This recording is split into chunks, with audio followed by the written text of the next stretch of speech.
What up, everybody? This is your boy Black Magus, and I'm here with my boy YoruStrix. Say what's up. Yo, what's going on? And I'm doing this mostly for me. I'm not even gonna lie. I really need to talk about everything that went on in Star Wars: The Force Awakens. So just really quick, if you have not seen Star Wars: The Force Awakens, please do not watch this. Stop right now. Go look at something else. Appreciate you guys staying here long enough to give me a view on YouTube. But for your sake and not to spoil the movie, go away. I'm not sure when this is gonna post because I haven't decided when I'm gonna let it be live. But if you see this pop up in your timeline, know that it's going to say Spoilercast. Spoilercast means hey, it's gonna spoil something. That means you don't watch. Blak's being nice. I'm gonna laugh at you if you type in the comment section that we spoiled the movie, because you can't read. Then I'm gonna need you. No, I guess I am being nice by saying all this. That being said, if I do see that in the comment section too, I'm going to laugh because I sat here and spent the first 2-3 minutes telling you don't watch it if you haven't seen the movie. And not even to discuss what we think about the movie in whole, not just cursory, and not even like my other review. I'm not just going to tell you I thought it was good and I thought certain technical things, blah blah blah. No, we are going to talk plot points. So stay away. And not even just that, we gave you a good 2-3 minutes of telling you that we. Yeah, I've bullshitted for a long time to get that to sink in your soul. Beyond this point, you kind of deserve to be spoiled. And okay, just know that. All right. So, first of all, let me ask, what were your impressions? By the way, it was cool hanging out with this guy and seeing the movie. A lot of fun. It was a lot of fun. It was crazy because the vibe in the theater was wild. People applauded all over the place. Yelled. Seeing the LucasArts damn logo. Got people. I would say this though, seeing that LucasArts logo and not hearing the movie is still kind of weird to me. I love the fact that happened. They clapped. You hear the music cue up. They cheer.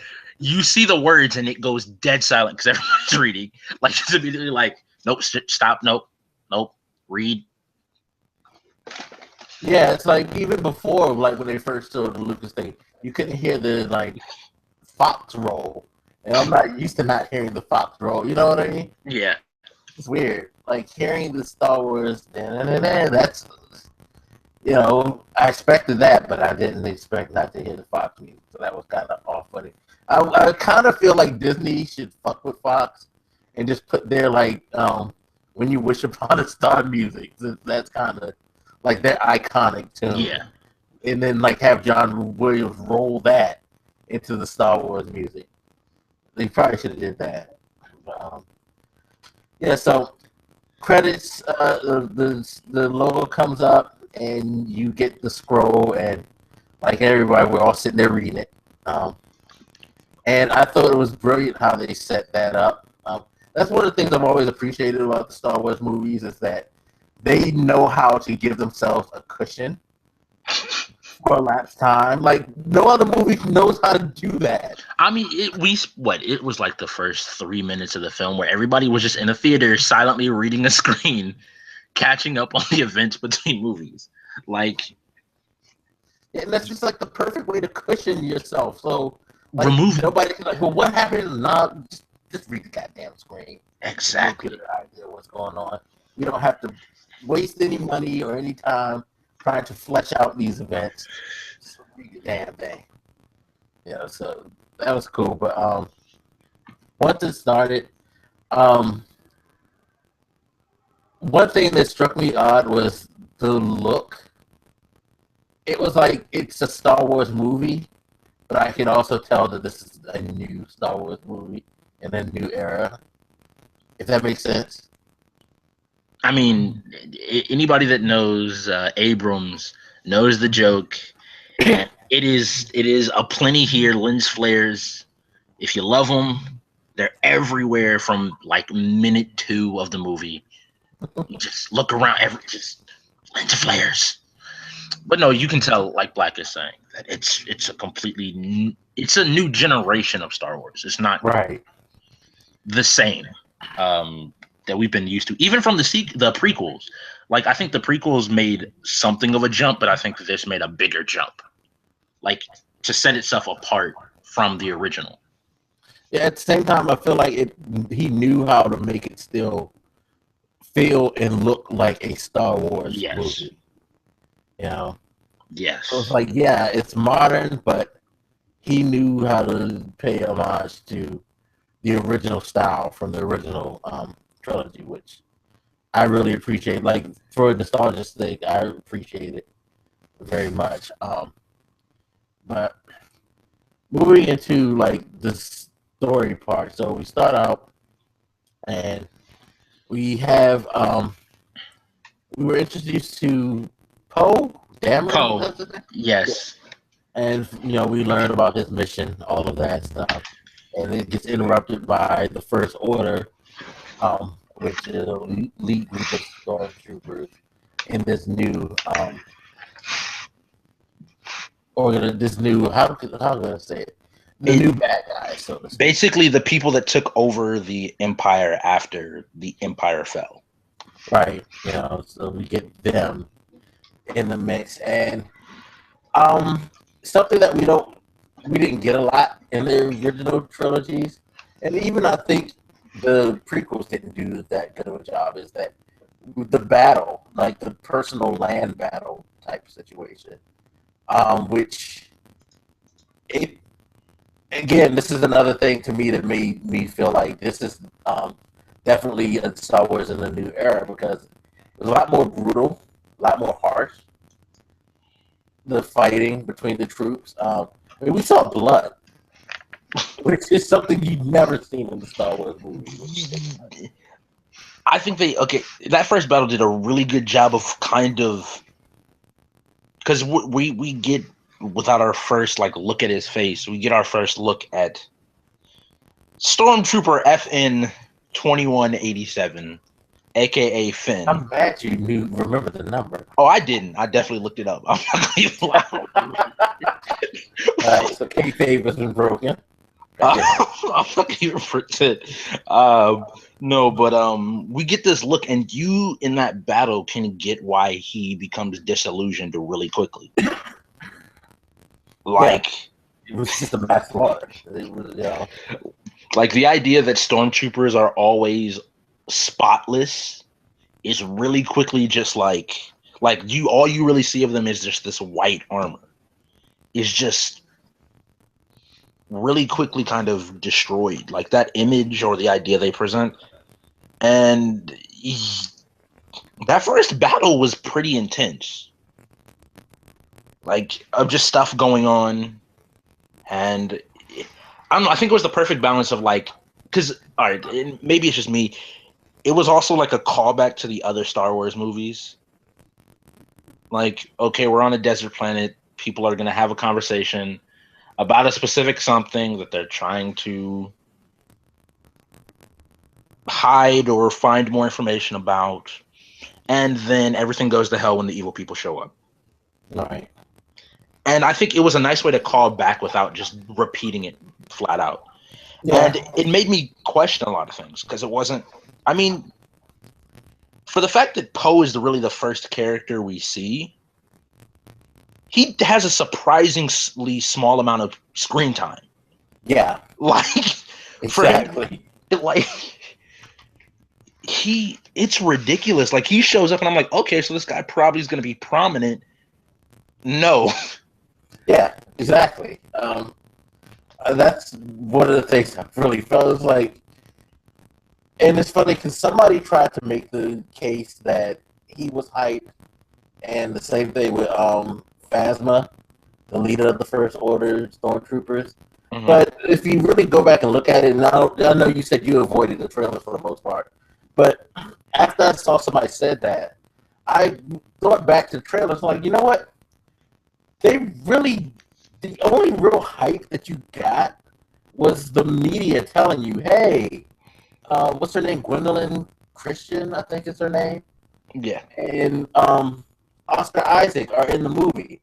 It was like the press made more people more aware and like built up the fact that they were in the movies. But if you looked at the trailers that were cut for this movie, they weren't really in any of them. I don't even think Phasma was in any trailers, to be quite honest. I think the most we ever saw of her outside of the movie were like still images, to be quite honest. I don't remember seeing her in the trailer. I only really watched maybe one or two trailers, but even still, like what sticks out in my mind is like Finn was the majority of the trailers when it came to Finn and Kilo. Like those two were the majority of the trailers. Yeah, and Ray would, I guess, be third, but even like compared to Finn, like she, again, that whole like comparing what the trailers or the situation to the amount of screen time and the prominence of the story, it's kind of ridiculous. And I guess that's Abrams' style. Abrams is very much, you don't talk a lot, you give information, but you don't put a lot out there, so that you can always keep people guessing and you can always have those twists. Because of her role, I was like, wait, like for everybody going, well, you've already seen the movie, obviously, but this is really like not just Finn's story, but it's really Finn and Ray's story. Like it is focusing on the two of them pretty much the entire time. And I don't know, that was a nice surprise to think that, like, it just completely threw me off the loop that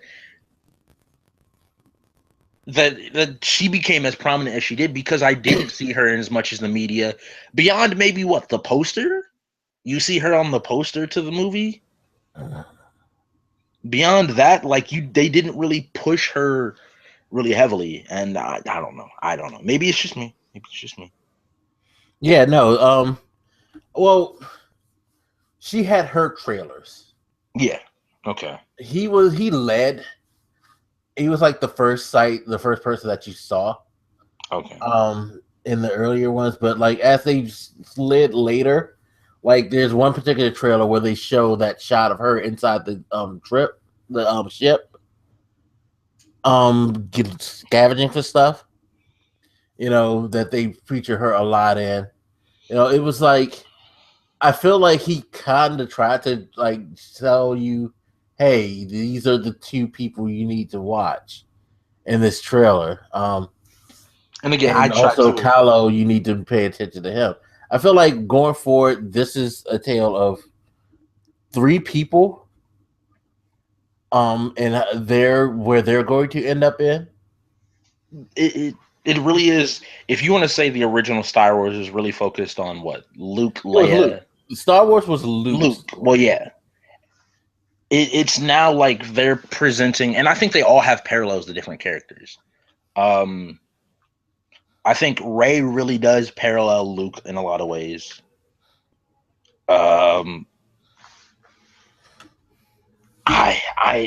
Kilo is like, it's why I say we need this like fucking like theory cast accompany this. I can trust me. I have a lot of fucking shit. For anybody that's listening, like we spent probably like half an hour to an hour just after the movie, just straight up just, okay, this idea and where are they going, and just not even scratching the surface of what everything. Yeah, we basically didn't have a conversation about the movie. We had a conversation about episode 9, to be quite honest.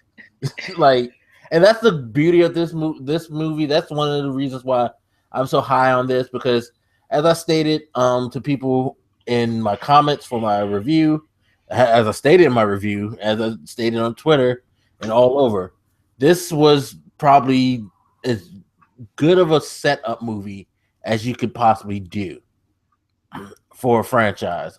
Yes, it set in motion the trilogy in such a good way, like the way that they established the characters. He did a good job of getting you to know, okay, here are your key players. These are the type of people they are. Finn, Kylo, Rey. he, foreshadowed some places that he can go. He gave you an idea of their motivations and like where they're going to be taken, possibly. It was like it set things up to where, for someone like me who's seen all the movies, read comic books, read books, it's like Star Wars fanatic, it got my mind racing all over the fucking place. And that's why, like, when I hear people say, like, I don't know about this, I don't understand how they didn't feel the way I did, especially if they say that they're a really huge Star Wars fan. I mean, but at the same time, your opinion is your opinion, but it's still kind of weird to me that you can't see.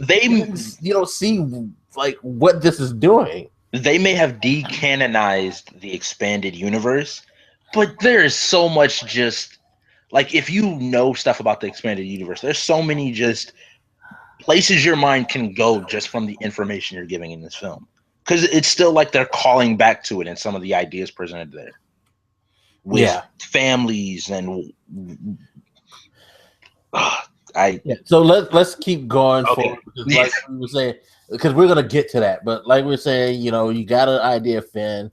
You saw like he wasn't comfortable being in the situation in the battle. He didn't like the idea of just going around slaughtering people just to get what they want. You got introduced to Kylo, who is the Darth Vader of this. They made him out to really be an asshole really quickly. Like they wanted you not to like him really quickly. Yeah, he had like no compunction in striking down that old guy when he was looking for the information that he wanted. He basically, they were like, "What do you want me to do with the president?" He was like, "Kill him. Let's just fucking kill them all." Like, he just didn't care. He's just like, whatever, He was heartless in that scene, and you see Finn. He's telling them to like line him up, shoot him, and Finn wouldn't shoot his blaster. But you see him looking at Finn, like, okay, All right, and this brings up that the first of the, I guess, which again is very spoilery, but this is what it is. The first of like the questions going forward. They set it up the entire, I don't know, maybe first half of this film. Like, Finn is the Force user, like the only Force user. Like, he is the future. He is the Jedi. Like, because from that moment where he looks at him, clearly like this idea of he feels something. Right. Like, there's something different about you that I need to pay attention to. You're like, okay, so yeah, and he's gonna go in. Finn's gonna go in at some point. And then really quickly they make Finn into be something, how to say this? They make him into this character that is very human, that he's really only compared about his own butt. Because like immediately after we see that moment that seems kind of heroic, like he's not doing the evil thing, they present him with the intention of, I just want to get away. I'm just going to run. I'm not looking to help people. I'm not looking to do, I want to run. Yeah, he basically just was like, I just want to get away from this, which makes sense, because if you're not comfortable doing that type of job, you're going to have to figure something out, because you're going to be put in that position again. So you see, after Poe gets tortured for the information, to find out that he put the information into BB. Is it BB-8? Yeah, I can't remember if it's BB-8 or BB-88. It's BB-8. But by the way, I like that robot. That was a cool robot. Damn cool robot. Love the robot's personality, and that's one of the things about Star Wars, is that they have robots with some of the greatest personality. Don't know what the hell the robot say. Not a line of like understandable dialogue, but just the movements, the tone, like. And it was just like, it wasn't like a mimic of R2. That's the thing I like. It wasn't like he was just a carbon copy of R2. He was his own robot, which I really, really dug about him. So yeah, So he goes and he helps Poe get away because he needs a pilot. It is. I love the fact that he puts on that front, like, yeah, I'm this confident and sure about myself. But when it comes to it, he really isn't. And he's kind of like he's not he's not he's not cocky and arrogant and brash purposely. He does it to like build an air, but the reality is he, like you said, he's just a regular person. He's just trying to, take care of himself and keep his head down and not avoid trouble. You know what I mean? Yeah. So it was really, really funny because it's like he gets with Poe, they escape, they crash land on the planet of Jakku, and Poe's nowhere to be seen, so he figures Poe's dead. So he's going to try to escape. And then this is where we get introduced to Ray after his part is resolved. And we find out that Ray is basically a scavenger. Basically, the world, or wherever she is on the planet of Jakku, everybody's pretty much struggling to get by. They have to scavenge things and trade it to eat and live and stuff like that. But she's waiting for somebody. And she's waiting for somebody. Somebody left her there and is coming back. It's like that is what we initially get from her. It was an interesting take. Again, another desert. And again, I don't want to just draw comparisons, but I think that there are a lot of parallels to the other to the previous characters. And I think they do a good job though of just Ray clearly isn't a damsel in distress. Like, they make her out to be like somebody that on a place where people are struggling to survive can handle herself easily. Yeah. Yeah, you see, like, she's pretty tough, self-reliant. But you also kind of see the fragility in her. Like you said, she's waiting for someone. So it's like, she's tough, but she's missing something. You can tell she's missing something. You can see, like, when she sees spaceship flying in the air while she's, like, working on something, she's just, like, wishing that she could leave. Yeah. She wants to go somewhere because she feels she belongs somewhere else. There's people out there who she needs to be with. And all that. And I thought that was a good way of presenting it. And they come back to talk about it a little later because it kind of sets up her direction and kind of lets you know, like, she's meant for something else. You don't notice it. Like, she doesn't notice it.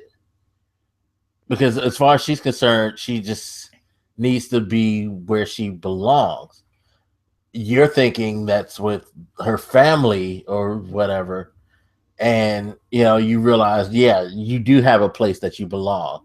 A much greater place than you think that you belong. You know what I mean? Yeah. I think, again, like you said, it was done so subtly that you don't really pay much notice to it when it's first said in the movie. Yeah. Like, it's just, okay, so her backstory, somebody left her on this planet. Yeah, and it's funny because, like, someone like me who's always thinking and trying to, like, suss out stuff, it took me until halfway through the movie to get it. So that's a good job. That's a really good job because normally I'm that type of person that's trying to, like, find the angle. Each dialogue. I usually find it quickly. And I didn't find that angle until we got to the midpoint. I thought that was really cool because the angle that I had first thought, it didn't. They kind of gave you an angle somewhere around the first third of the movie, but it's not the angle that I think now. So I thought that was a good job. Yeah, it was definite. Then so you meet the Finn ends up meeting up with Ray and BB-8, and then we get another battle, which it's more of a chase scene, I guess you should call it, than a battle necessarily. And again, I think it's really interesting and well done. And it once again leads to another. Everybody in the theater is gonna clap really loudly now because here's another cameo. Uh, and so they basically run, they survive somehow, and they make this big joke of, well, what about that ship? Oh, that's just a pile of junk. And they're running towards the ship. It gets blown up. And it's like, well, I guess it's not that bad. And obviously, as they run onto the ship and the tarp covering it starts to fall away, you realize it's the Millennium Falcon. So we all know, like, oh, it is a pile of junk, but it's the Millennium Falcon. Like, technically, it's a Carillion YT. Look. Okay. And the funny thing is, the way you called out Finn's number, there was a point in my time in my youth, I could tell you the exact model number of that YT. By the way, it's a modified YT Carillion freighter. But I used to know the class number. That's the sad part. Oh, and they made all those jokes, Blak. Remember?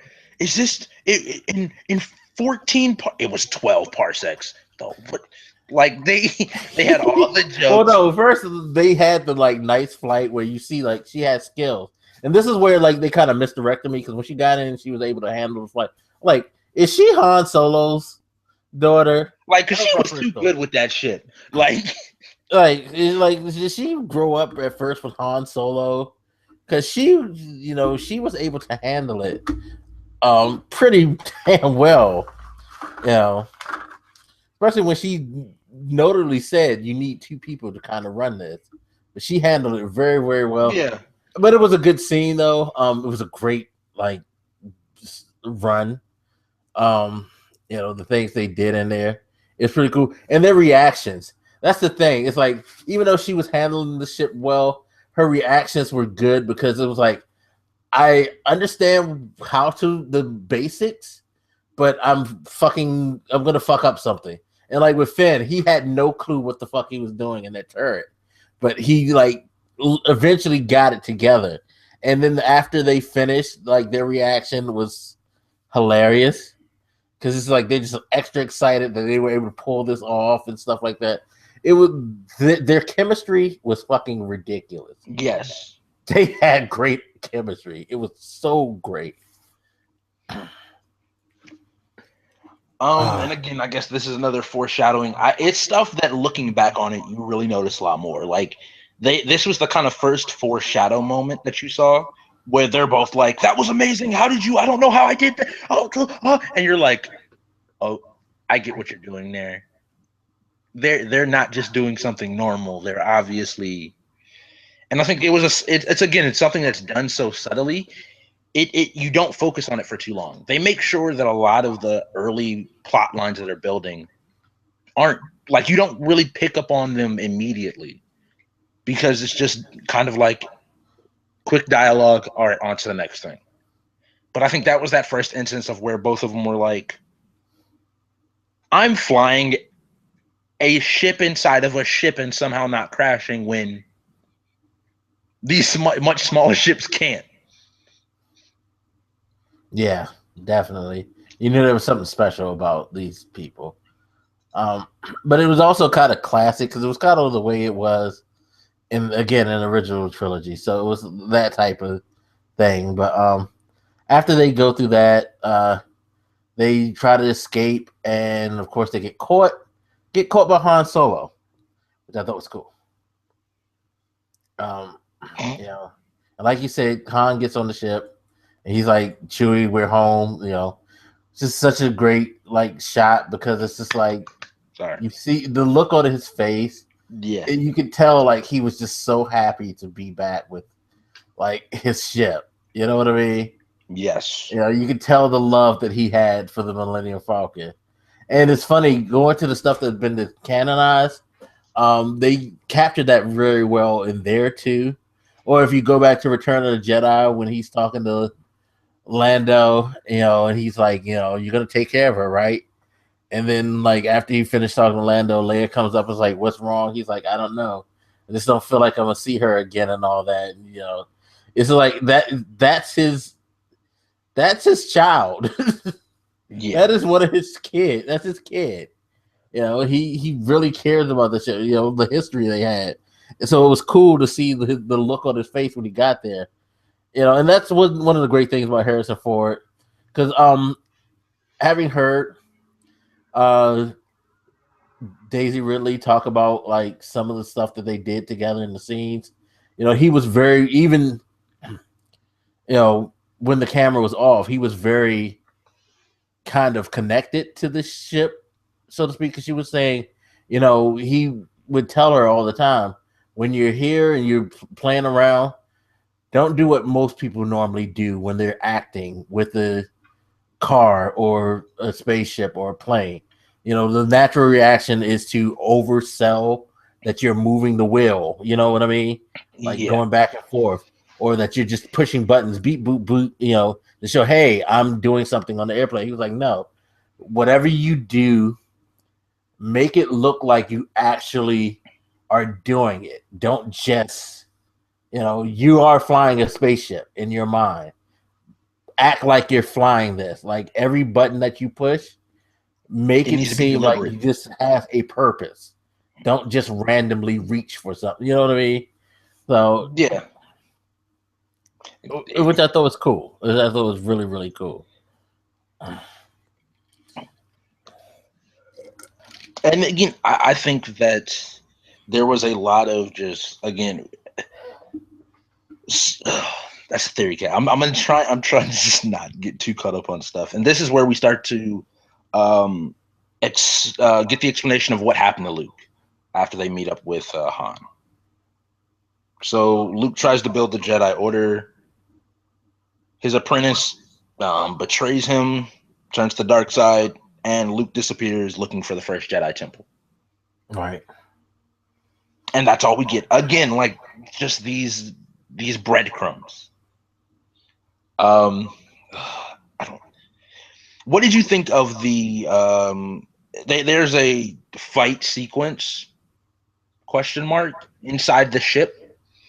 Once between Han, with Han, Chewie, Rey, and Finn, the four of them are fighting what, bandits?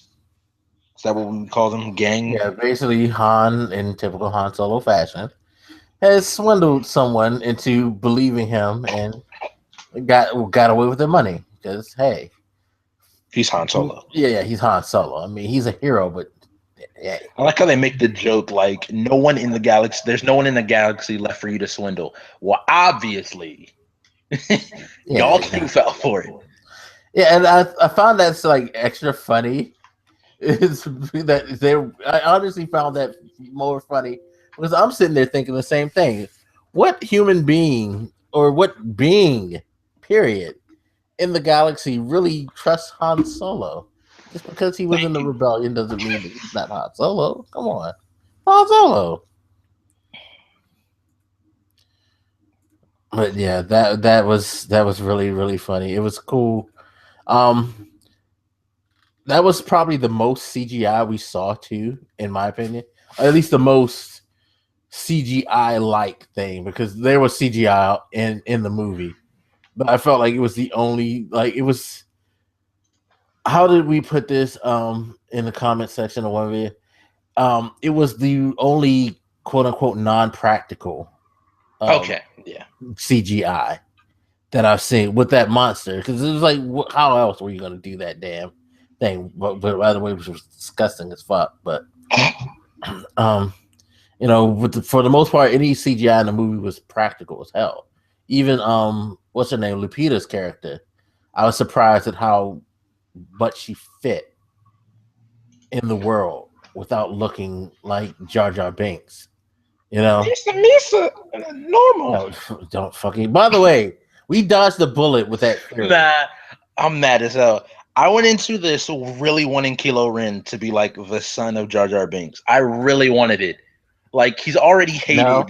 Just make him like more hated. Like, no. Why can't he be? Oh, it would have been amazing.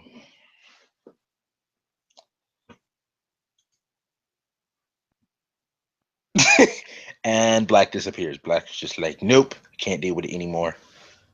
Actually, my phone rang, but that was a good time for me to calm down.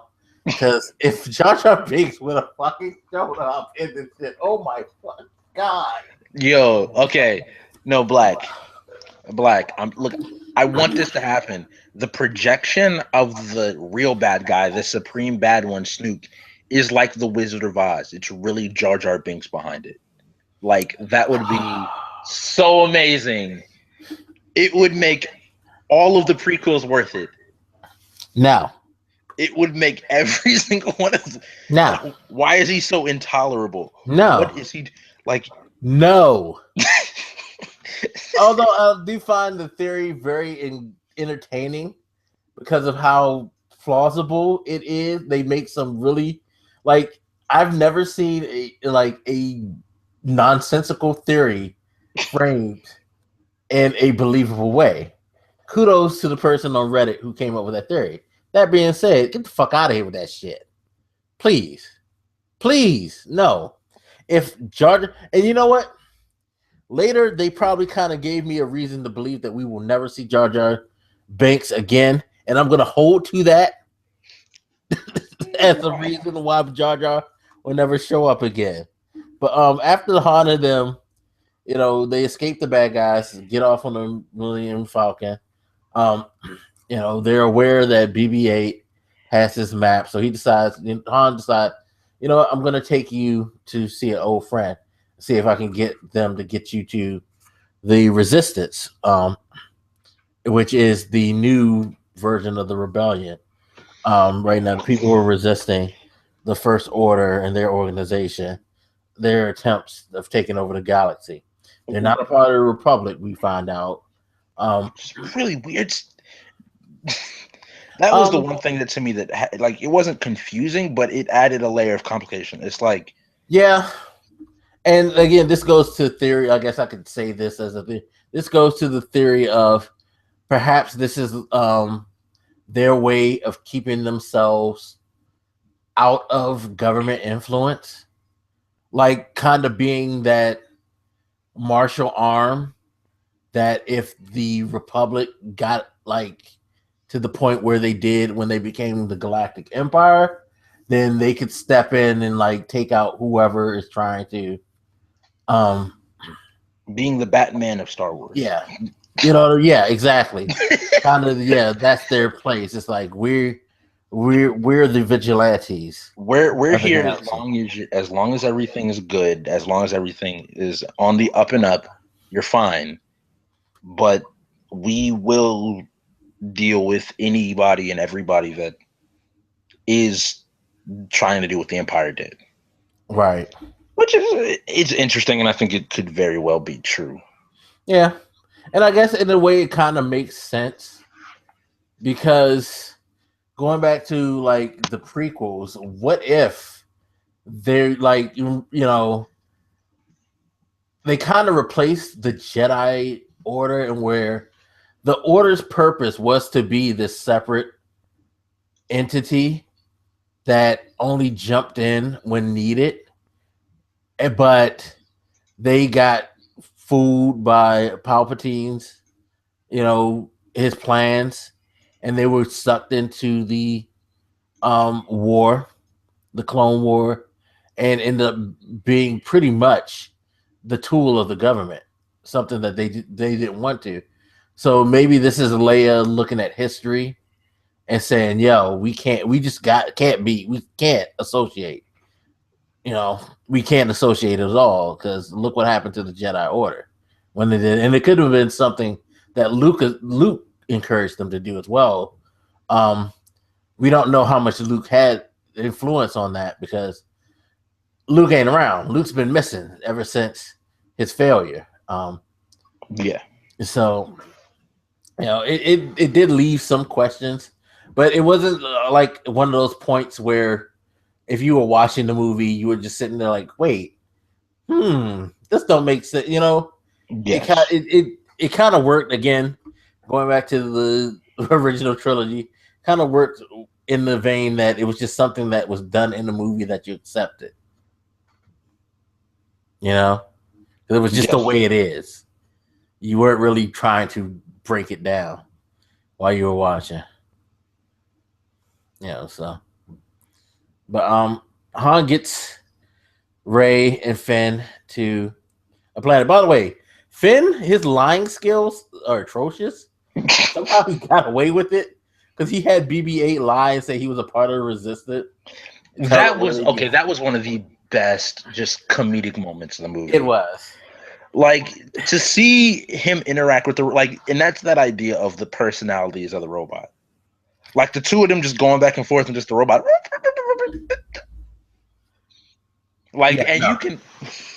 It was hilarious because, again, like I was saying, you could tell BB-8's personality had his own personality. Like his reactions, you could tell he was like, "What, motherfucker? Huh? You want me to say what? You know?" Because real quick, he was like, "I'm not a part of the rebellion." What? Wait. What? Resistance? What? I need you. No, who are you? Like all the statements that you would be making if you were the robot. Exactly. The tones, the movements, it fit. It was perfectly. It was really good, and John Boyega did a hell of a job of that being that character. Like he really, really did a great job. He's a very impressive actor. Very impressive actor. But they get to the planet and we get introduced to a new character, and I forget her name. All of a sudden, Lupita's character, who is the old friend of Han's, and she's gonna help them get to. Now, what planet did they say that the Resistance was on? What planet or what sector? I heard them say Ilium. And that got me geeking, but I want to make sure I was listening to that right. I'm trying to remember. Because if they said Ilium, then this like adds to my fucking theories. Like seriously, because really quick, Ilium in Star Wars canon, or at least original canon, is the planet where the crystals to make lightsabers come from. The reason the lightsabers have their different colors is because Ilium has these special crystals that help that could stabilize the light beam that lightsabers have, but they do come in different colors and varieties. So Jedis could go and grab these crystals and they would illuminate in the color kind of their choice. It was just that tradition was rock red, while Jedis kind of did their own thing, depending on what they wanted. So that explains why fucking Samuel Jackson had to be the only Jedi with a tinted out lightsaber, because he decided to be black and he had to have his shit tinted purple. But yes, it was Lillian. I can't say it. I'm horrible. Yeah. Yeah. Okay. All right, which is cool. Which makes some degree of sense, because they have to have still gotten. They're gonna have to establish that, because theoretically, what happens at the very end of the movie, there is a lot of things that have to be like, all right, so where did Kylo Ren get his lightsaber, and how did he build it? Yeah, at the very end of the movie, how is Ren going to keep or get a new lightsaber? Like, all those questions have to be answered, and so I think that may play a part. True, very true, very true. But we get reintroduced to Princess Leia, which is cool to see. The interaction between her and Han was awesome. Eventually, once they get the alien, but before we get there, Lupita's character senses something in Rey, and she lets Rey know that there's something that, you know, about her. And I guess she must have set up this whole scenario where Rey can hear this thing calling, and she goes and looks. But is it? Do you think that she specifically set that up? I do, and not going too far, because again, theory cast, but something about that character. She knows about the Force. Well, I mean, she has a serious connection. And look, she said, I want to quote. They Han said that she was running that place for over 1,000 years, right? That right there is Yoda's boo. I'm calling that right there. Like, that is Yoda's bae, hands down. You really trying to tell me Yoda was out here just doing his thing? That's a good theory. That's Yoda's boo. Oh shit! I'm just saying. I didn't think about that. Damn. If you think of the age and the amount of time, like when you say specifically 1,000, like she's been running the planet for 1,000 years, she's talking all this stuff about the Force. She seems in that conversation, and even when she asks Han, who she is, she asked that question. We don't get to see Han's answer. She then has this almost intimate connection with the Force, and like the idea of saying like, whoever Rey was waiting for isn't coming back. Like, she knows that. They both know that. It's like, it's that surreal kind of talk that you only hear from somebody that knows a lot of information. Yeah. A lot more than is. She was able to explain. By the way, thank you, J.J. Abrams, for letting her use the real explanation as to what the Force is. And thank God she did not mention metachlorian. Yo, I want. My midichlorian count is not high enough to use the Force, but I am still able. Yo, for real, I'm gonna be honest, Prod. You would have been like, I would have been laughing. Like, there wasn't gonna be a disturbance in the Force. There was gonna be a disturbance in the movie theater, because you would have been like, Mike, because I would have got up and fucking walked. I mean, we already discussed that. If Jar Jar Binks was Kylo Ren, you were out. Like, no, if she would have said the word metachlorines, I'm gone. Fuck you, Abrams. No, don't, and he didn't. And I thank you for that, sir. Thank you. That's why when I heard her say it, you didn't see me, but I looked up and I was like, thank you, God. Because I was like so like happy that she didn't go there.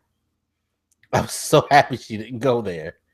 Because that fucking like Qui-Gon explanation to young Anakin is still one of the biggest bullshit moments in Star Wars history. I'm sorry. I am so sorry. But anyway, moving on. But yeah, so Rey, she hears something and she goes and investigates. She gets to the basement and she finds a box with a lightsaber. And the lady lets her know, like, comes up and like, yeah, this was Luke's. And his father before. Yeah, and his father's before, and such as so and so. Which actually makes sense too. That your theory about how she has some connection to Yoda in them. Because if people don't remember, after Empire Strikes Back, he switched to his own lightsaber. So it makes sense that the lightsaber that he fought with in Cloud City, it's like, where did it go? Yeah, we knew it fell, but we know Jedis can find ways of getting their shit back. You know, fucking Jedi. So, yeah, it makes sense that he would have that put somewhere. And apparently it seems like it was put there as a beacon to call upon somebody who would be strong with the Force enough to connect to it, which kind of made you think, like, who the fuck is Rey to be able to feel that, you know? Like, who is she? Where is she from? Because, like, the lady's telling her, it's like, yeah, you're waiting for her. You were left on your planet, you know, but, you know, there's something more to you, basically. And, you know, she gets scared because she doesn't want to believe what she was saying and all that. Of course, perfect timing. Fucking Empire. By the way, Finn was acting like a huge bitch, by the way, when he ran. And was like, you know, I'm leaving. I don't want to be a part of this. Let's go. I'm not really a part of this. He finally gets a little honesty in and was like, I'm not a part of this resistance. And then he kind of expressed some of his feelings for her, like, yo, you can come with me, we can survive, we can run, and all that. I want you to come with me. And she's like, nah, I can't. I have to go, and like see this through and all of that, So he's acting like a bitch and about to run till he sees the First Order show up and all hell breaks loose. Which again, that was another good battle scene. I like the fact that I think we were talking about someone in our comment section who had issues with the movie. I think this leads to where I can see some people can have issue with the movie, because if you're looking for like the basically a newer version of A New Hope, this movie in no way was a new version of A New Hope. The pacing was similar to A New Hope, but I think that's about the most I could say it compared in the fact that like I was trying to say to them, if you look at The New Hope, you really weren't told anything. Well, I mean, you didn't really see anybody learn anything. You got a lot of action sequences with about 5 minutes of conversation in between to give a breath. I also kind of want to clarify that another issue, like when you're looking at a movie like that, you also have to remember that like this is the 7th entry into this world for us. Like we've seen so much, we know so much. It's not going to feel the same as like that introduction. Yeah, because this is them moving the story forward. We've already been established with like what this universe is about, who some of the key characters were, and we pretty much get an idea of why they're in the place they are. Moving forward, why do we need to do the movie the same way? Because you're in a different part of the story. And if they were to go back and just do, another New Hope, so to speak, it would have felt bad. Because there's no reason to do that. You know what I mean? Especially if you want to like have these characters set apart. It goes back to my old saying, like I say with video games, about how truth of the matter is nobody really wants anything new. They just want the same shit, but just tweaked. And with this, he gave you something new. So maybe that's why it didn't sit well with some people. I would rather you say that you just didn't think it was entertaining as a movie than to harp on like it wasn't like it was. You know what I mean? Because it shouldn't be like it was. This is 30 years in the future. If it's still the same as it was back then fucking Return of the Jedi makes no sense in a way. Because what was all that fighting for? If there wasn't anything somewhat different, No, that's just me. That's how I look at it. So, but now I forget where I was. What was I talking about? The battle. Yeah, so we get the first like major battle. Yeah, major battle. Han Solo's still a badass, by the way. With the Han Solo still. I'm gonna need like Chewie's gun to be given to everybody. What is that? The bowcaster? I can't remember what it's called. No, it shouldn't be, because I will tell you this now. It's a perk, so to speak, in Battlefront. Fuck that gun. I mean, it's not overpowered. It's not bad. In the movie, that thing was taking out like 3 people in a shot. Yeah, the bowcaster is wicked. The bowcaster is a serious weapon. Fucking serious weapon. But no, it's a really good weapon.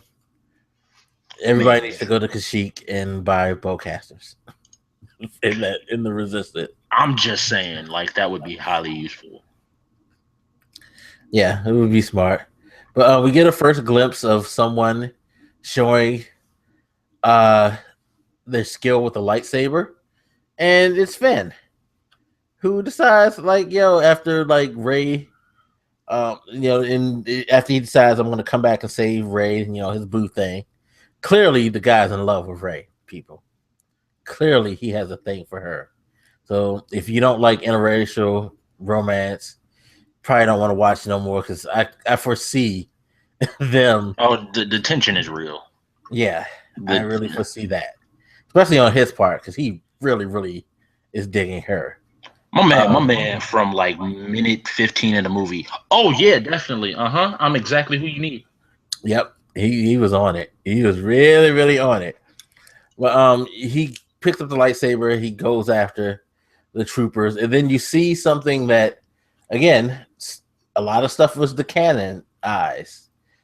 That shit wasn't, and I forget the exact name of it, but if you guys have ever read any of the Star Wars books that follow Return of the Jedi, that is a weapon that was created to specifically stop lightsabers that they gave people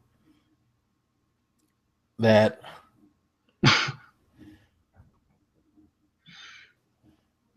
that was pretty interesting because dude was giving Finn a run for the money, which makes sense because, hey, he's not trained. He don't know what the fuck he's doing. Dude barely likes to fight, period, with a blaster. You expect him to be good with a Okay, so I want to make a point. I appreciate the fact of, I think that bet, like, it also makes you appreciate, like, what training, like, the Jedi training actually is. Because when we see Finn with a lightsaber, it is embarrassing sometimes. Like, he tries so hard and does literally nothing. Yeah, I mean, and to be fair, it is swung like a sword, so it is like someone who doesn't know what to do with a sword. Thankfully for him, he's not that clumsy with it because he could have severed like his foot or some shit. Like that. No, they make it really clear what it can do. Like later on in the film, because I'm saying, well, no, earlier on when he hit that old dude, like, well, yeah, I mean, not even, but I'm saying you see that, and then you have Kylo Ren's tantrums. Yeah, he fucking where, like, if you ever wanted to see what happens when you give like an angsty teenager a lightsaber and tells them to use rage as power, Kylo Ren sums that up really good. Yeah, man, and hats off to Adam Driver for how he did that because you clearly could see that, like, this dude, for all his badassness, something's wrong. He's just a kid. He seems like a kid, like a lonely kid. Yeah, he's really seemed like he had some like paternal issues going on with him, like serious issues. Like, yo, dude, what's wrong with you? Like, goddamn. But yeah, Finn's all over the place with that goddamn lightsaber. But thankfully, he gets saved. Again, like let's be like he was done. Yeah, he was totally done. But he gets saved, and Leia shows up with the Resistance, which was really, really awesome. General Organa, as they call her now, no longer princess. And that was pretty cool to see that how that went down. The interaction between her and Han was great too. As things progressed, as they told her about what Rey and BB-8 were trying to do. They're trying to find Luke, and you find out there's a missing piece. No one knows where to find it, and all that. By the way, CPO gets reintroduced, and so does R2. Find out R2 doesn't work anymore. He's in low power mode, like an iPhone. Yeah, ever since Luke left, he went to low power mode. And my first thought was, Luke probably like set it that way for some reason. That's the only thing I could throw, because although it would have been interesting to think that he was just that heartbroken that Luke was gone, he shut himself down until he felt like he could come back alive. And this brings me to something I read right before we got on, but I'll go into that when we get near the end. So, you find out that the First Order, and I keep thinking they have another name other than the First Order, but you find out that they have a special weapon. Basically, they have constructed this weapon inside of a planet, a whole ass planet, people,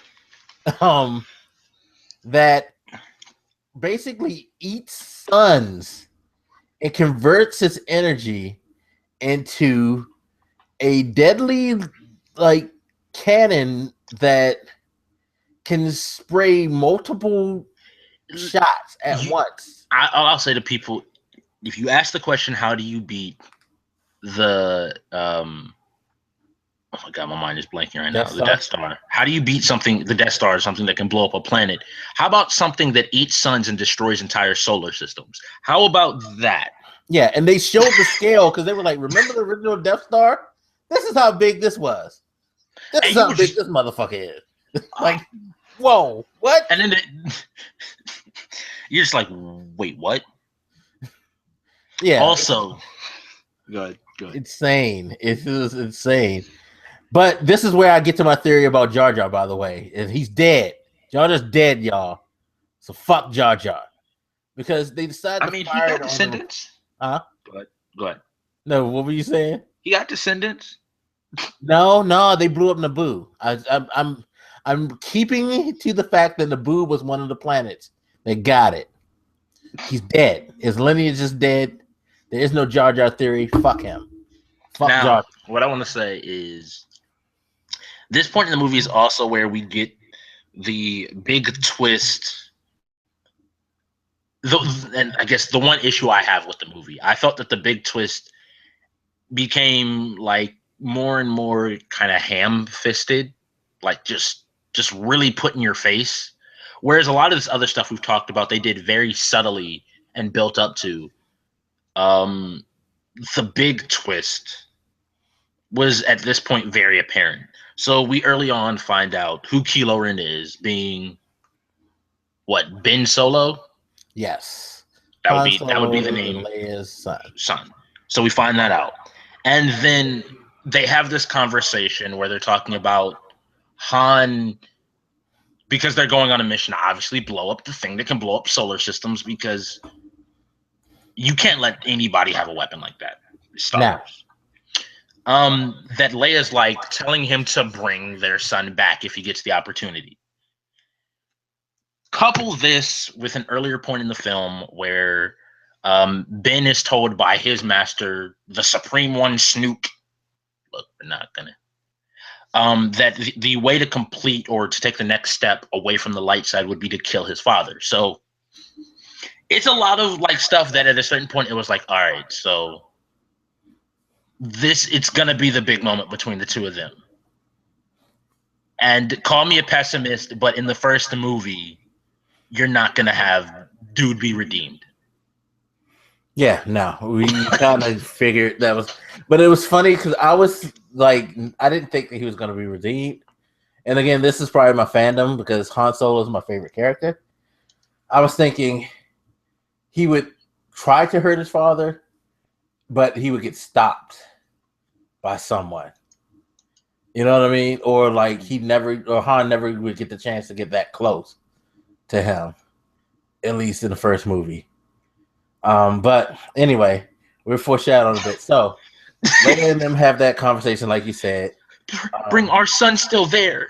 He still knows us. Like bring him home. Back. Well, Luke, he was like, Han even makes a statement like, Luke couldn't do anything about him. Blah, blah, blah, blah, blah. And then Leia's just like, but he wasn't his father. I'm like, okay. So you really... Right. And, she touched him in the fields. And, he loved Leia. And he would do anything. I mean, you could tell by the conversation. You can also tell that he cares about his son. Like, He legitimately... That is one of those things that he does regret not being there. Or because apparently, I guess it's kind of implied that when Luke goes into self-exile, Han also ran. Like both of them left after what happened with the kid. Yeah, because like he pretty much said he felt like he wasn't Was good at responsible. do it. He couldn't do anything good, but what he used to do. At that point, because he was like, I had to go back to the only thing that I felt I was good at in my life. Raise the death flags. Yeah, so yeah. And then it is funny too because someone spoiled that shit all over the internet, but I didn't think I paid it no mind. And even then, when they did that, I didn't pay anything any mind because again, I'm a Han Solo fan. I'm the opposite to Blak in that, like, somebody had spoiled. I literally was watching a random stream and I saw that in chat. I was like, whatever. It's just somebody trying to be funny. And the moment the death flag went up, like when I first heard him say, when I first heard, like, oh, it's his father, I'm like, oh, whatever. That's just somebody still just got lucky trolling, whatever. Or he has to kill him, that's whatever. The moment that conversation happens and a death flag goes up, I'm like, I am now at this point kind of, it's more than just in the back of my mind. People, please don't do that. Like, what do you gain by that? Did it spoil the entire movie? No. Nah, but it really didn't. It at the end of the day, its impact was like fairly minimal. I mean, that's the kind of the point I'm making. Like, they ham-fisted the idea that that thing was going to be happening, or some type of situation like that was happening. Something between Kylo Ren and Han Solo was going to happen. That was very quickly kind of pushed in the movie. It's just knowing the resolution, it does hurt a little bit. And it didn't really bother me. I mean, it bothered me because of what happened. And again, hey, I'm a Han Solo fan. Like, no. I still don't believe it. I feel like it's fake. It's fake. All right, let's get to that point. So after all this, they go on a mission to go kill Star Killer Base. Finn's going to rescue Rey because apparently he already loves her. Yeah. He wants to go rescue her. And then the rebels are gonna, once again, there is some type of a port that will stop the weapon from firing, but this one is actually enclosed. It's more difficult. It's a bigger hole, but it's a lot more difficult to take out. And so, as usual, they have this mission where they fly out to go in the super weapon.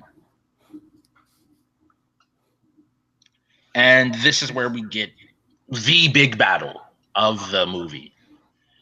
One that actually lasted a really long time. But in felt like hindsight, it's just as long as the others. They all last long.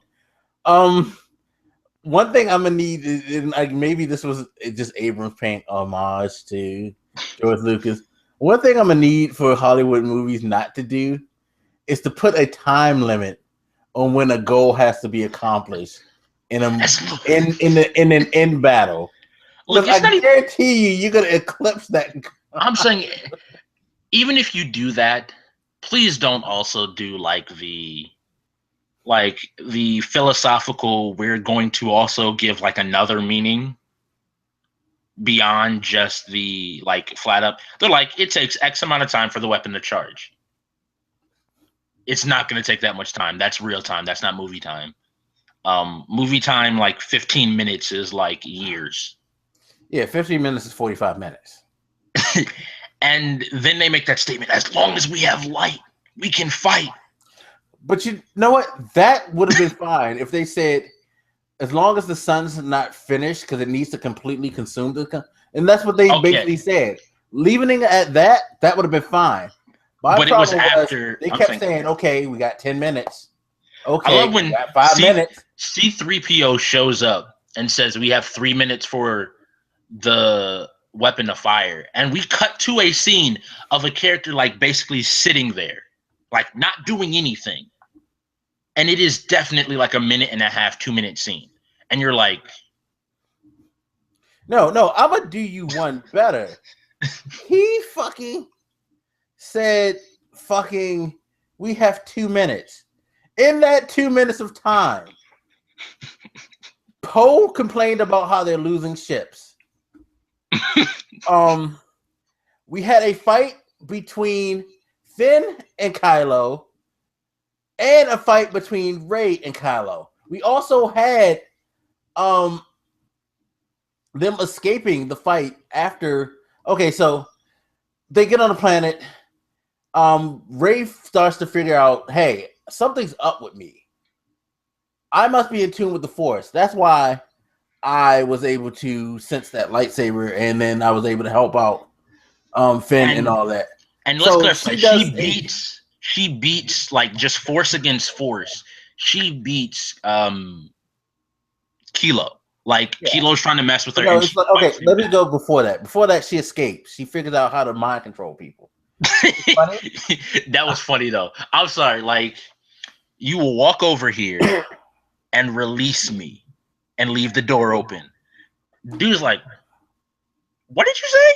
Walks over. You will, like, she says it again, and he looks at her like she's stupid. Like, the fuck are you trying to do? Right. And then it finally works, and you just have this moment of just like, just yes.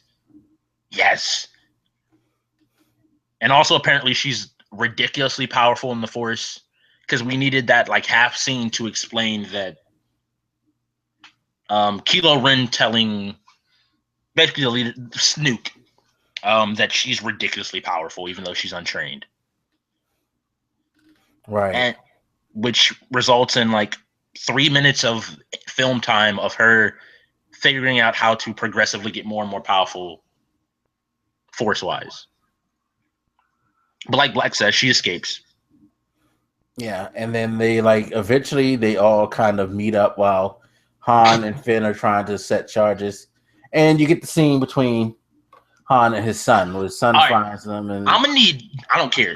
Look, if a Star Wars character dies, and this I'm gonna go back to episode 1 here, the way that Qui-Gon and Obi-Wan were fighting Darth Maul, that to me felt like an important death because it was somebody pretty much beaten battle.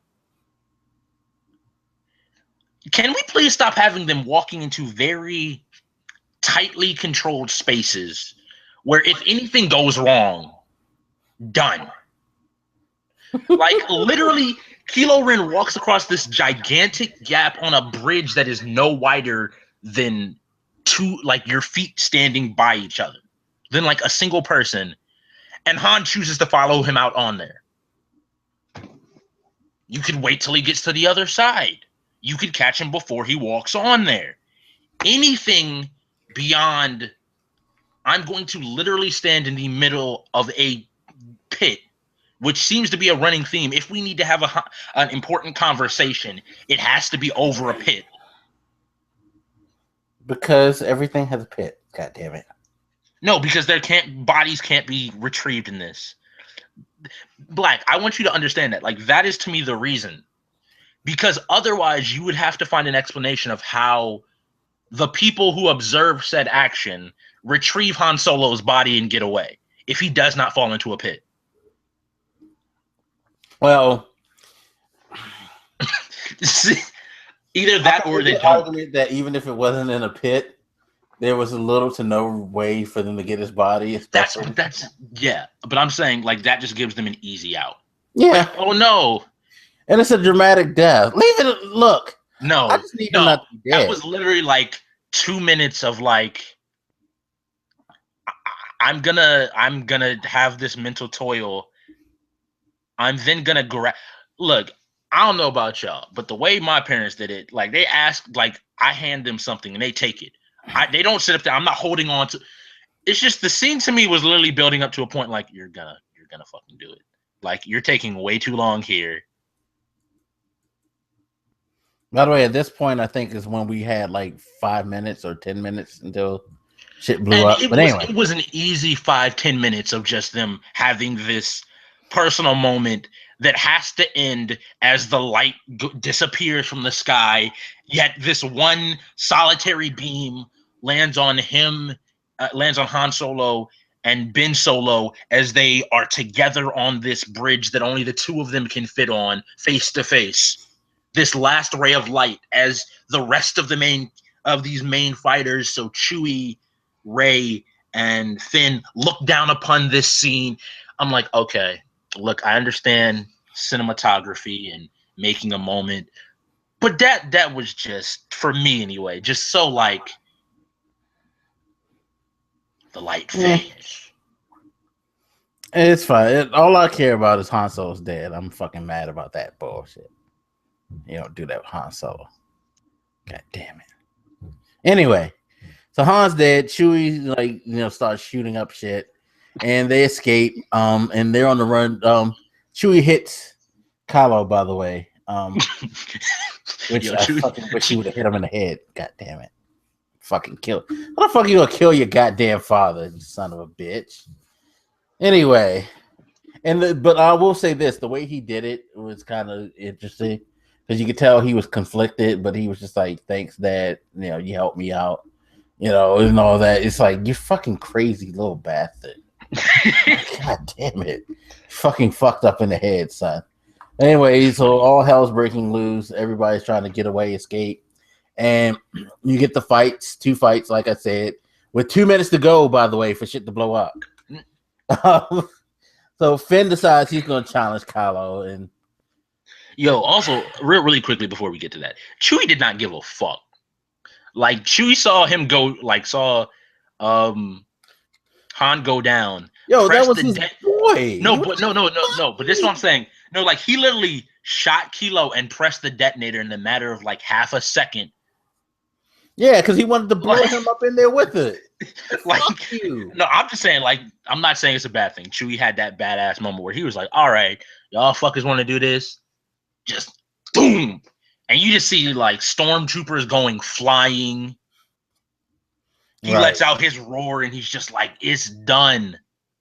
I kind of wanted to roar with him. To be quite honest, he killed Han Solo. Yeah, look, it was a sad moment. My issue is it, to me, it felt like it should have been one of those moments where you take some of the fight, where you take some of the moment leading up to it and put it after it. So you put it before necessarily the Kilo, Finn, and Rey fight. Like, you switch all of it up so that it's almost like it happens in an instant. Chewie is the person to react, but no one else has that moment. Like, everybody else is just trying to get out. This is just opinion. I'm not this magical filmmaker, but then, like, that is that motivation where Kilo's resolve when he faces in the subsequent battle, Ren and Finn. Yo, are you playing League right And in that moment, like, you could have made it so that the moment was kind of like both of them making their decisions, and it becomes far more personal of a moment between the characters still alive than just kind of, because they even have the time to cut to Leia, obviously. Yeah, she felt it. She is in tune with the Force, and so she can feel that something clearly went wrong, horribly wrong. Yeah, which was kind of sad. It's like, oh, her boo is gone. Her damn boo is gone. But okay, so we get to the fights. Finn again tries to do the lightsaber thing, but of course he sucks. No, and that's what I'm saying. Like, the amount of, like, when they really wanted to emphasize, no, these things hurt, and you don't just have to kill somebody. You can really. Yeah, no, he fucking like sliced and diced up Finn. Like, eesh. Like, wounds sizzling and, like, clearly, like, it's not. Yeah, because just to be clear, going to the geekdom of my Star Wars knowledge, I told the story, I think, to you before, but it's a story of that in the decanonized stuff Boba Fett told to a Jedi when he was training her to kill her brother.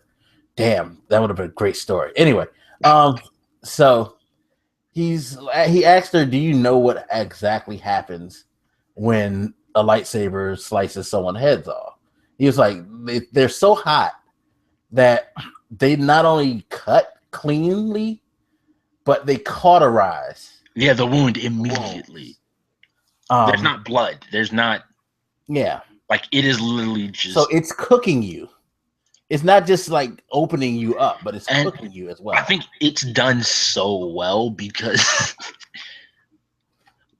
because I'm saying for the most part, if you look at because the only place we have where there were a lot more lightsabers and a lot more fights in that situation, where we see that interaction is a lot more in the prequels, and they seem to be very much like almost one-hit weapons. Like, you're either gonna lose a limb or you're gonna die. It's not like one or the other, or like somewhere in between. Yeah. But this film, like they made use of the pommel. No, it's not the pommel, but the part of Ren's saber that has like the two beams coming out of the side. He definitely proves a point of like, say, when like lightsabers clash and people are pushing against each other, what if you could burn a hole in somebody's shoulder? Yeah, all y'all motherfuckers who complaining about how ridiculous it is of a lightsaber to have a cross guard. Practical use. Answer to you. He gave you the answer of why a cross guard would make fucking sense. Like, and that hurt. Like, they made sure Finn was screaming bloody murder as that thing went in. Like you said, a piece of his shoulder was being cooked alive. Yeah. And it's just him in this, like, your knees are getting hit. Like, and it makes a point to say, like, the amount of will it takes to stay standing. Yeah. Yeah, definitely. You have to have a good threshold for pay. It was ridiculous. But then we have the obligatory fight between, because it was clear kind of that Finn was just trying his best. Like, Finn at this point needs a lot more saber training, just sword on sword. Which, given that he's a stormtrooper, maybe. Yeah, I guess it makes some sense because Ren's weapon's also more of a polearm-esque. So she has like he's not used to melee. Well, she is used to a melee weapon. And so we have Ren versus Ben, because why not rhyme it? Rey versus Rey versus Ben. Excuse me. Yeah. So Rey versus Ben. Excuse me. I said Ren. But this is the fight that she beats his ass. I'm gonna be a hunter. Like, she just straight up beats his ass. Fear in that guy. You could see he was scared. He was like, "Wait, I'm the fucking Jedi." Like, the one that's trained since childhood. Who the fuck are you? Right. She fucking put the fear in him. If it wasn't for the planet falling apart, he would have got his ass handed to him. And we didn't get a hand cut off, but we got a face sliced the fuck up. He is going to have a scar across his face. Yeah, he's gonna be pretty mad. He's gonna be pissy. Very pissy when he comes back. Once again, this is the first movie, so we couldn't have an actual conclusion to the fight. We have the 30 seconds that it actually takes to destroy the weapon, where ace pilot Poe flies in and just is like, everything blows up. He flies out 1 minute and 55 seconds, I'm gonna say, aka 30 minutes later. Yeah, they get a breach. Like, Chewie blows it. Now keep in mind, like, it would be one thing if Chewie blew the thing up and it immediately happened, but Chewie blew it up. Our heroes had the time to basically run into the woods, just out into the woods. And then all of a sudden he notices, wait, there's a hole. And again, we have the obligatory, we're going to fly into a channel with a bunch of guns because that's obviously the only way we can hit this hole. And the black guy dies. I'm going to make that a point. Why the black guy probably gotta be the person to die? Like, I'm just saying. I could be wrong, but I'm pretty sure the black guy was the one that died. I don't remember him being the one to go, but everybody keeps saying that, so I'm going to have to go with y'all. It might have been the alien, but I'm pretty sure. Look, one of the main protagonists is black. I'm happy that black guy didn't die. I can care about like pilot number 5 right at this moment. Even though I do agree, it is hilarious that my issue is that it was only one though. Like, why it got to be only one? Well, I mean, to be fair, in the original trilogy, there was only one black person as a fighter pilot. I mean, Lando had the really quickly, we didn't touch on that. In back on the base when back on the planet before the battle, where right before Ren has her flashback, Rey. I keep saying Ren. Rey has her flashback. We get here Finn talk about the fact that he's not a clone. He wasn't born into being a stormtrooper. He was stolen from his family. Yeah. Which, really quickly, again, on the Spoilercast thing, me and Blak speculated this may be Lando possible connection. Hopefully, I want to see Billy D. Please, Billy D.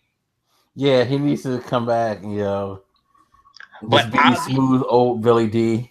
But it's, again, as we said before, it's implied that Finn is connected to the Force. So clearly, his parentage should be also important. Because he was taken from his parents. Which, I thought of something, but we can save that for the theory cast. Because actually, I thought of something really important. The theory cast.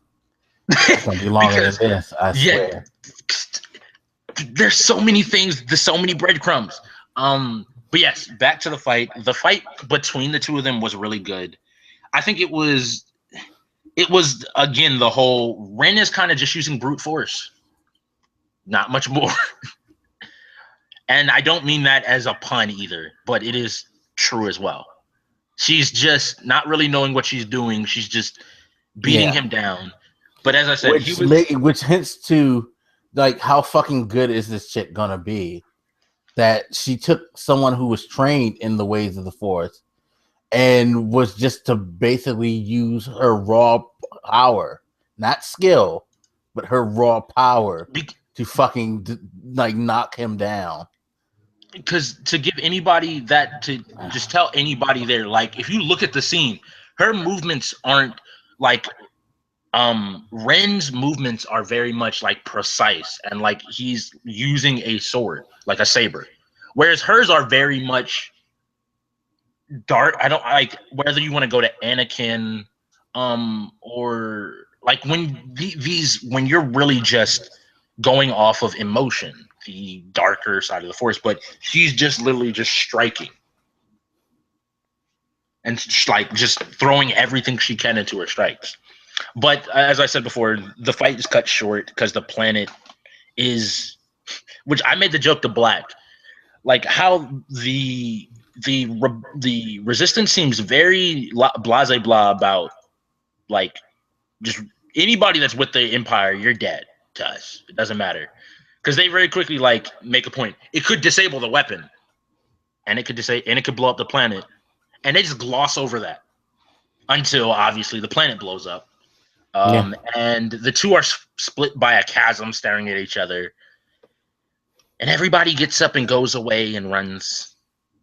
Finn is basically left in a comatose-like state. And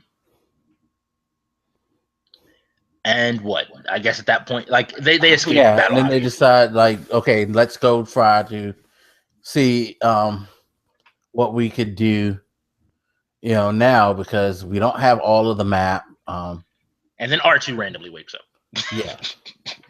And guess who has the rest of the map? It's a random thing, but I understand why it feels like it's random. I don't think it's random either. But it makes this okay. So I've been doing a little bit of reading. If that was the case, why, if R2 had it, why did Luke keep multiple copies of the map? Because remember, Kilo says that they had all the pieces of the map except for that one piece. Why does Luke have multiple pieces of the map? He doesn't want to be easily found, or he doesn't want to be found until it's time to be found.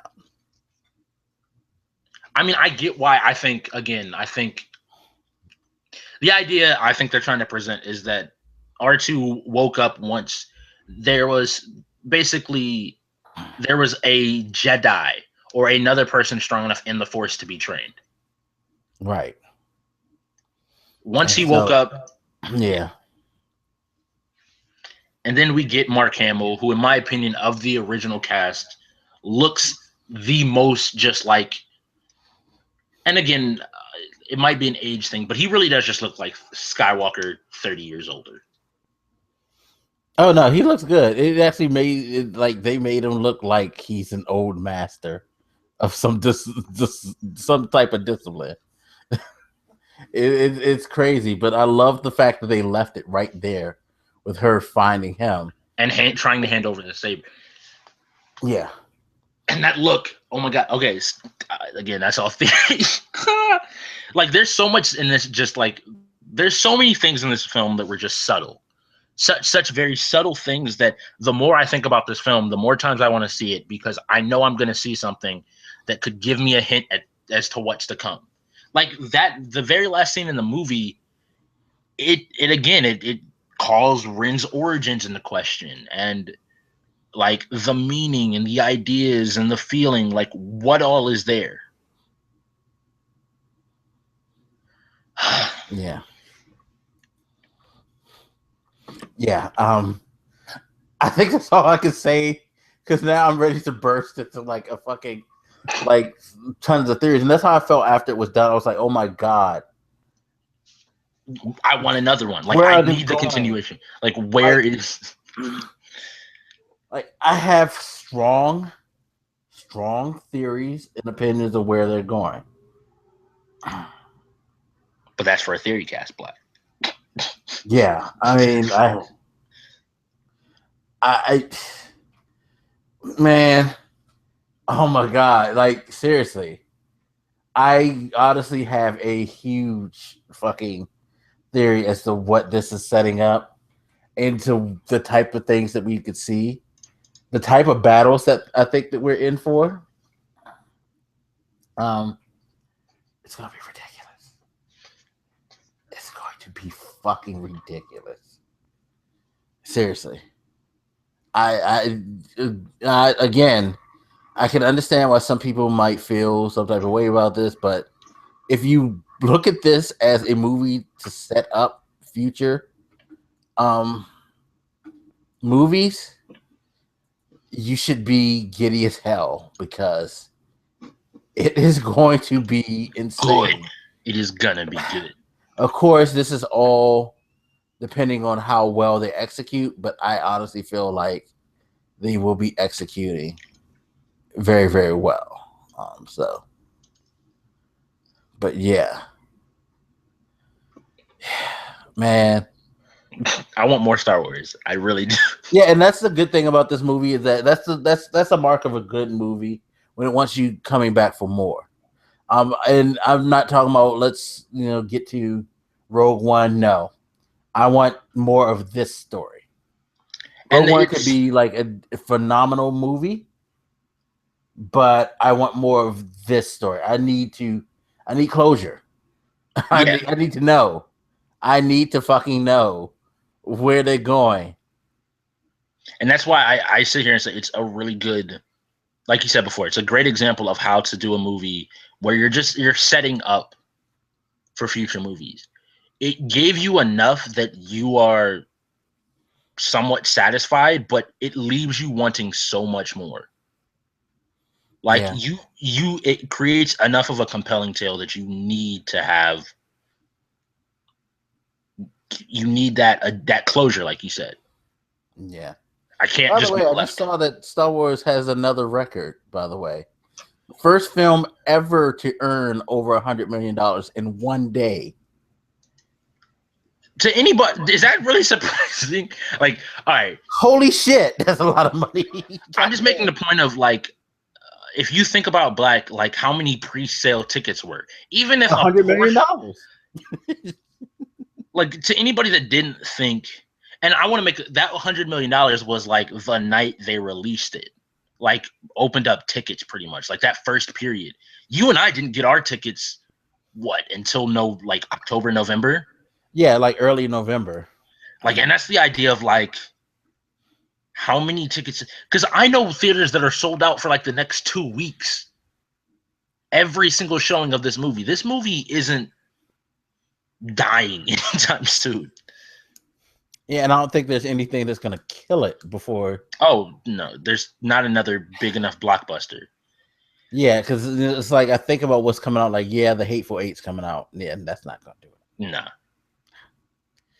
This is definitely going to be something that's going to ride out for a couple of. It's going to make the phenomenon over Titanic look like retarded.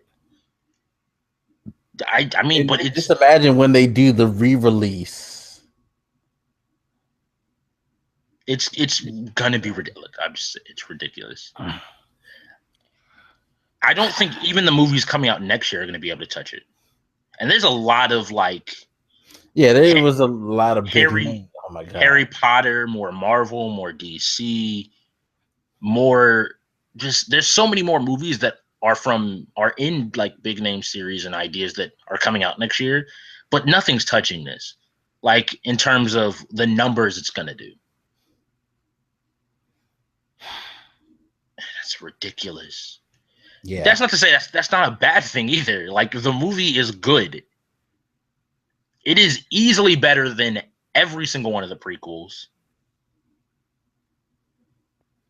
I mean, I think I agree with you in that it's probably better. I think I would say it's better than A New Hope. Yeah. I think I would give it that honor. Now, when you take into Empire and Return, then you have like a much bigger conversation. But I think it can stand against those two films. It has its problems. Yeah, and like I was saying, some of the things I found quote unquote problems was like some of the foreshadowing that they did, it was a little too obvious. Like you were saying, they pretty much let you know what was going to happen. There was going to be some type of confrontation between Han and his son. They were just like setting that up even before Leia told him to go get their son. Like speculation might imagine if rather than him taking off his mask, because even when he took off his mask, it didn't tell you that he was Han Solo and Leia's son. Yeah, I'm saying even if it was more of like you have to sever all connections, to the other side of the Force, because what that does is that sets up the idea that he was Luke's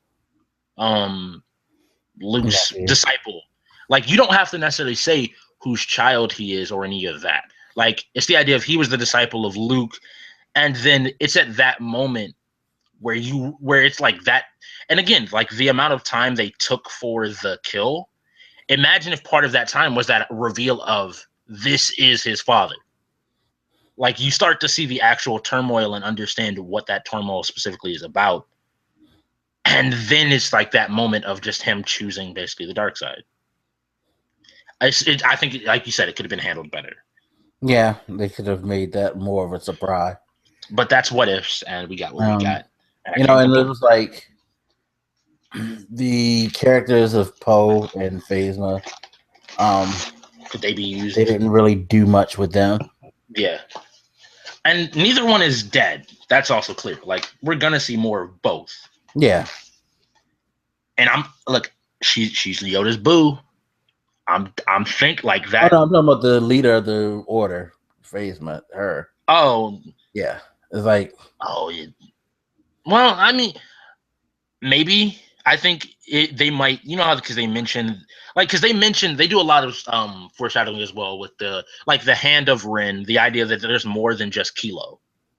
Yeah. And like the idea that there's going to be powerful, and I think that that's going to be kind of the fight that whatchamacallit has to go up. Finn's fight is going to be with her, right? Because she's going to probably try to retrieve him. Because they probably, you know, one of the things she said early on was like, we got to figure out why he didn't do what he was trained to do, you know, type of thing. So yeah, there's that. You know, and Poe is like, felt like he was there because they needed a pilot. Yeah. To do something cool, but he just didn't feel like he was necessarily needed. Which maybe we get more of. Yeah, I'm thinking he's gonna have a bigger part coming up. Yeah, those were just like the small things right there that bother me. Everything else was fine to me. And I went in here looking at it as this is going to set up the rest of them, and it did exactly. And it did a really good job. Yeah, it definitely did a good job of that. But I guess I just want to really quickly say, if you are planning to see this in 3D or not 3D, I'll say IMAX is definitely worth it. The 3D wasn't necessarily worth it. Like it was whatever. I don't think it necessarily added a whole lot to the film.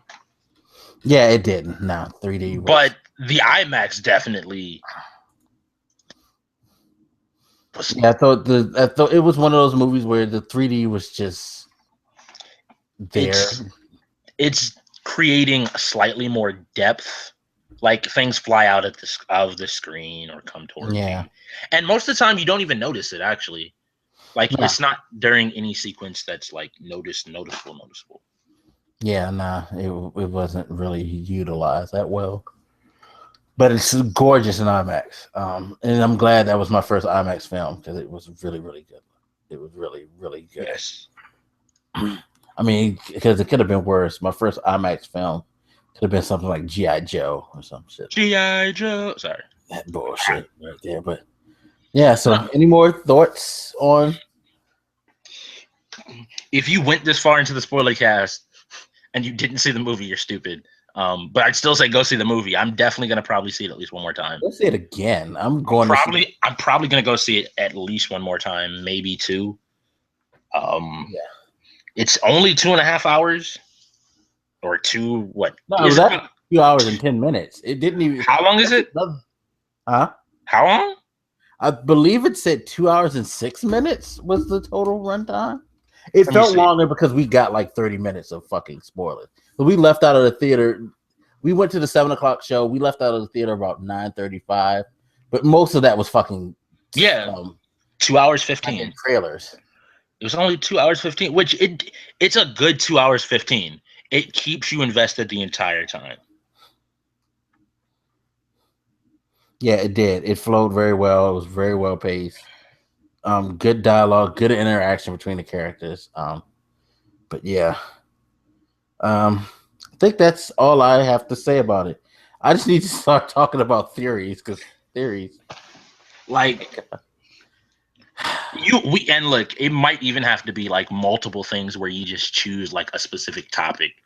Because there's so much in this film that you can just like you could go on for hours and hours and hours about so many different things. Yeah. If you really wanted to make December Star Wars month, have like just a few of them about different topics. Man. So like Rey and I don't even think I should. I think we should contain it in one thing and limit ourselves because it's certain. No, I'm being very quite honest. Because if you give me the latitude to break it up, I'm going to present to you a list of probably at least 25 theories that I have running. Well, all right, so let me say this to the people watching. The only reason Blak and I, after the movie, did not continue to talk about the movie is because we started watching Jessica Jones. That is literally what happened. Yeah, no. I would have been up until 5 a.m. because I had so much. Because it is funny because I had seen Jessica Jones. This was his first time watching it. I saw it up until like the midpoint of the season, so we were watching pretty much just about up to then. So while he's watching it, it's like I'm answering questions and I'm talking to him about it. But I will be 100% honest. All through my fucking head was you thinking about it. You're just thinking about Star Wars. Where is like the possibilities? I was fucking all in on that shit.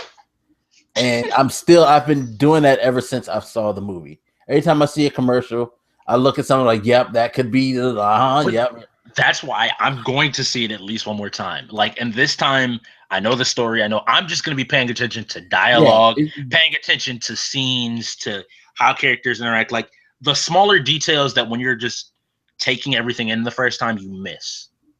Exactly. It's going to just be a total me picking out the different nuances throughout the whole thing. Thank you for this, Blak. No problem. God, that movie. It needed to be done. It needed to be done because, like I said, I have so much in me about this that I just had to do it. So, when you guys see this, hopefully it'll be at a time where I think most of you have seen the movie. If not, I'm sorry. You literally have sat through like an hour and a half of people talking very in depth about a movie. Like, I'm sorry that you were stupid enough to to ruin things for you. Don't do that, people. Go enjoy his movie. Jeebus.